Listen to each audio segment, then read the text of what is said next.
Et parmi les petits gourmands du numérique, on a aussi les jeux vidéo. Sans grande surprise, c'est les consoles qui arrivent en tête, surtout parce qu'elles sont souvent connectées à une télé et des enceintes. Les ordinateurs, c'est un peu mieux, notamment parce qu'ils n'ont pas forcément besoin de tous ces périphériques pour fonctionner. Mais attention, les mangeurs de grosses cartes graphiques, on vous voit. Et bien sûr, les joueurs du dimanche sur Candy Crush, je vous oublie pas. Individuellement, vous polluez pas beaucoup, mais vu votre nombre, ça finit par peser. Récemment, il y a une technologie qui s'est pas mal développée, le cloud gaming. Pour les non-geeks, le cloud gaming, c'est jouer sans console chez soi en déplaçant toute la puissance de calcul vers des data centers. Tiens, encore eux.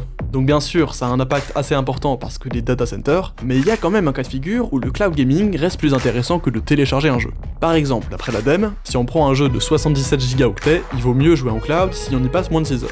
Allez, bon courage pour finir Red Dead 2 en moins de 6 heures. Tiens, au passage, deux petites mentions honorables, le Wi-Fi c'est largement mieux que la 4G, et les chatbots, comme ChatGPT, c'est pas ouf. Mais ce sujet est tellement complexe qu'on le traitera dans une autre vidéo. Bref, je vous dis tout ça, mais l'utilisation du matériel numérique, c'est qu'une petite partie de son empreinte carbone. Ce qui pèse le plus, c'est surtout sa production. Et je parle même pas des conséquences sur les écosystèmes ou sur les vies humaines. Du coup, les meilleures habitudes à prendre, ça restera quand même de limiter le nombre d'équipements qu'on achète et d'allonger leur durée de vie au maximum.